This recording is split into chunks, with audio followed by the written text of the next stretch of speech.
আসসালামু আলাইকুম। দূরের কাছে যে যেখানে বসে এই মুহূর্তে আমার ভিডিওটা দেখছেন তাদের সবাইকে মাহফুজা কিচেন বিডিতে ওয়েলকাম। হ্যাঁ, আজ গরুর মাংস রান্না করব।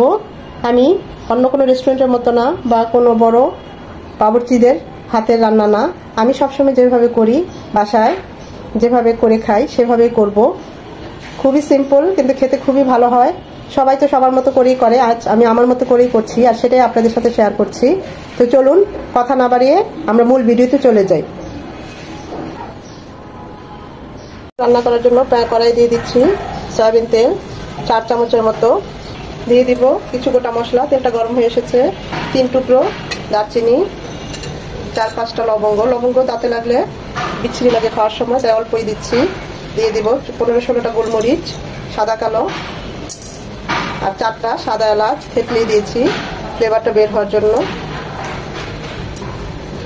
গোটা মশলাগুলো, আর এখানে ছোট ছোট তেজপাতা, তাই আমি 4-5টা দিলাম, বড় হলে 2টো দিলে হতো। একটু ভেঙে দিয়েছি। গোটা মশলাগুলো 1 মিনিট হবে, এর থেকে একটা সুন্দর অ্যারোমা চলে আসবে। গোটা মশলাগুলো 1 মিনিট হওয়ার পর দিয়ে দিব 1 কাপ পেঁয়াজ কুচি। আজ গরুর মাংস রান্না করব আমি আমার মতো করে, কোনো বাবুর্চি স্টাইলে না, রেস্টুরেন্ট স্টাইলে না। আমি সবসময় বাসায় প্রায় এরকম করে খেয়ে থাকি, ওভাবেই রান্না করছি, সেটাই আপনাদের সাথে আজকে শেয়ার করবো। পেঁয়াজ কুচিটা নরম হবে, একদম লাল লাল হওয়ার দরকার নেই, একটু নরম হলেই হবে। পেঁয়াজটা নরম হয়ে এসেছে, এখানে দিয়ে দেবো 3 চামচ আদা রসুনের পেস্ট, 1.5 চামচ আদা, 1.5 চামচ রসুন একসাথে পেস্ট করে নিয়েছি। আদা রসুনটা সমান সমান যাবে। আদাটাকে 1 মিনিট ভেজে নেবো যেন আদার ভাজানো গন্ধটা চলে যায়।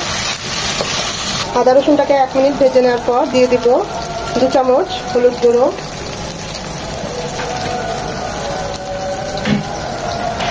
1.5 চামচ মরিচ গুঁড়ো। ঝালটা যে যেমন পছন্দ করেন তাই সেটা বলছি না।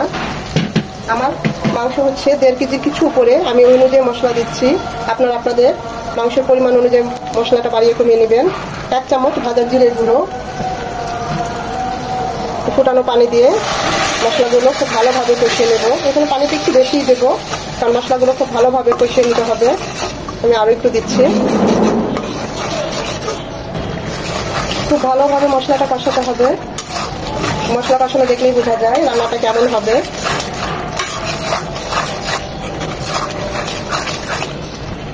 মশলাটা কষানো হয়ে গিয়েছে, মাংসটা খুব ভালোভাবে ধুয়ে পানিটা ছড়িয়ে নিয়েছি। এখানে আমি হাড়, চর্বি, সলিড পোস্ট সব ধরনের মাংস নিয়েছি, রেগুলার কাট করে কেটে।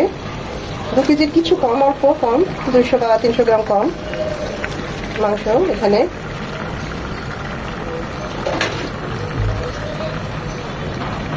মশলার সাথে মাংসটাকে খুব ভালোভাবে নেড়ে চেড়ে মিশিয়ে নেব।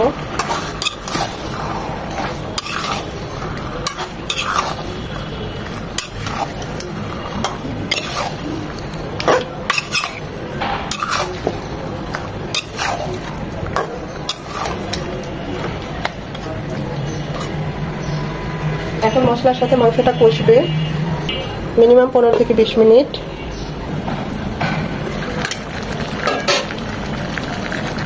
মাংস থেকে পানি ছেড়েছে কিছুটা, আরো কিছুটা ছাড়বে। মাঝে একটু নেড়ে চেড়ে দিতে হয়।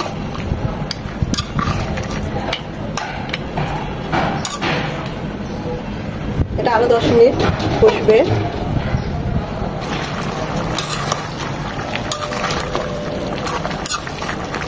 বেশ কিছুটা পানি ছেড়েছে মাংসটা থেকে।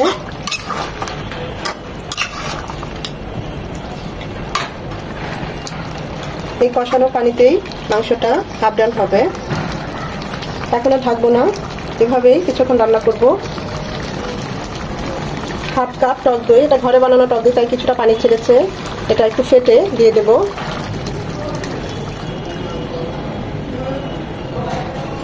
টক দইটা অবশ্যই ফেটে দিবেন, আর চুলার আঁচটা একদম লো হিটে রাখবেন, তাহলে আর ছানা ছানা হবে না। টক দইটা দেওয়াতে দেখুন কালারটা একদম চেঞ্জ হয়ে এসেছে, টেস্টও খুব ভালো আসে। অনেক সময় টক দই থাকে না, তখন 2 চামচ শুকনো গুঁড়ো দুধ যদি থাকে বা এমনি দুধ থাকে সেটা দিয়ে দিবেন, আর 1 পিস লেবুর রস চিপে দিয়ে দিবেন, টক দইয়ের কাজ হয়ে যাবে। টক দইয়ের সাথে এখন এটা কষিয়ে নেব আরো 10 থেকে 15 মিনিট।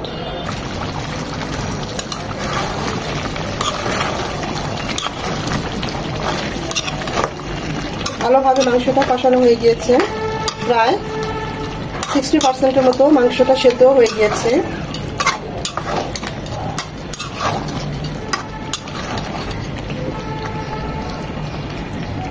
যারা আলু খেতে পছন্দ করেন তারা এই স্টেজে এসে আলুটা দিবেন। আমি এখানে 3টা আলু নিয়েছি, বড়বাবু আলু খেতে খুব পছন্দ করে।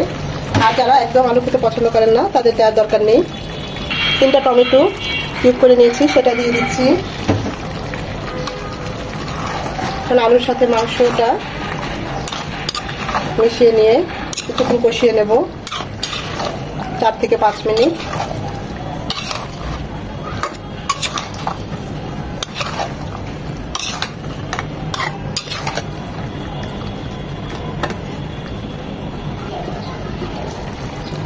পাঁচ 6 মিনিট আলুর সাথে মাংসটা কষিয়ে নেওয়ার পর এখন এখানে পানি দেবো। এখানে ফুটানো পানি দিচ্ছি আমি, 3 থেকে 4 কাপ পানি দিচ্ছি। যে যেমন ঝোলটা রাখেন বা গ্রেভিটা পছন্দ করেন ওই অনুযায়ী পানিটা দিবেন। মাংসটা সেদ্ধ হওয়া পর্যন্ত ঝোলটা একটু পাতলা রাখবো, ওই অনুযায়ী আমি পানিটা দিলাম।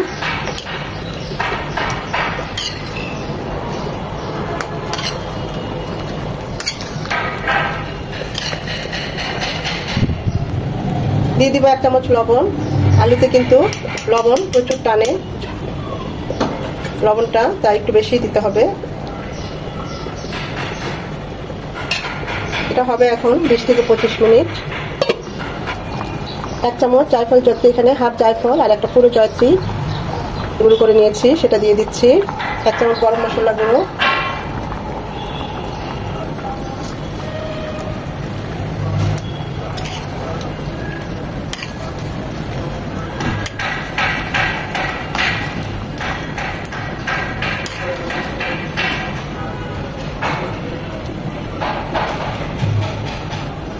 লবণ আরো কিছুটা লাগবে তাই দিয়ে দিচ্ছি আরো হাফ চামচ লবণ।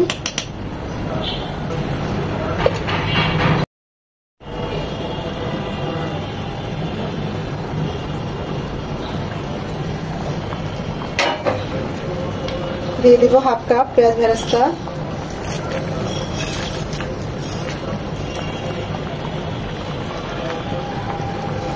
তিন 4টা আস্ত কাঁচামরিচ ফ্লেভারের জন্য। আমি অফ ক্যামেরায় চেক করেছি, আমার মাংসগুলো একদম সেদ্ধ হয়ে গিয়েছে।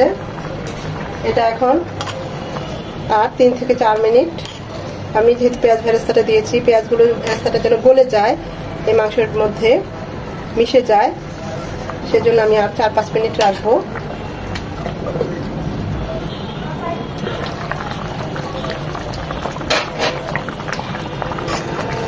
মাশাআল্লাহ, খুব সুন্দর সুঘ্রাণ বেরিয়ে এসেছে। কালারটাও দেখতেই পাচ্ছেন কতটা সুন্দর এসেছে। আমি তো এই ঝোলটাই রাখবো, এটা মাখো মাখো করবো না, গরম ভাতের সাথে খুবই ভালো লাগবে। আমি এভাবে ফ্রাই করে আলু সেদ্ধ হয়ে গিয়েছে, মাংসগুলো একদম দেখুন সেদ্ধ হয়ে গেছে। তেল চর্বি হাড়যুক্ত সব ধরনের মাংস নিয়েছি, একদম টেস্ট করেছি, তেলটা উপরে উঠে এসেছে, খুবই ভালো হয়েছে। সব সময় প্রায় এভাবেই রান্না করি, এটা ভাতের সাথে, পোলাওর সাথে, পরোটা, নান সবকিছুর সাথে খুব ভালো যায়। তা আমি এখন চুলাটা অফ করে দেব, কারণ ঠান্ডা হলে ঝোলটা আরেকটু শুকাবে, আলুতে ঝোল টানে।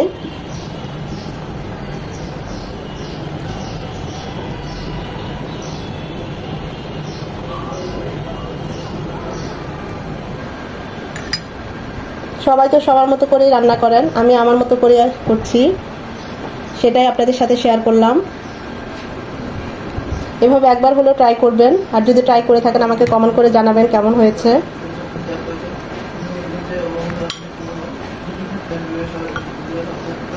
এরকম একটু ঝোল ঝোল রাখলে খুব ভালো হয়। আমি ঝোল ঝোল তরকারিটাই বেশি পছন্দ করি, বাচ্চারাও ওভাবেই খায়। মাছ বা মাখো মাখোটা একটু কম করি, সেটাও ভালো হয়, তবে ঝোল ঝোলটা, যে কোনো ঝোল ঝোল তরকারি বাচ্চারা খুব ভালো পছন্দ করে।